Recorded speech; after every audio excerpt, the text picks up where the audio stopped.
What's up, YouTubers? So welcome back. So I have the Honda up on my drive on, and I was just looking for obvious shield scraping. So this wasn't so bad. When you're going straight, you didn't hear it, but when you turn left and right, the rotor actually flexes, and then air actually moves the backing plate. And so what happened is you'll see the powdered rust. Let's see if I can't get you. You'll see some powdered rust on that backing plate right under the rotor, so right in this area.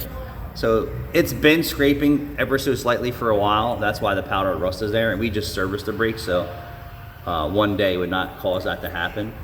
But just that the technician obviously didn't check it and see. So I went around and just checked everything, so I didn't pull it apart to evaluate it. Now I have to go and test drive it again to make sure that it's right. The old backing plate scraping, and that happens too from moving the calipers around. It bangs into them.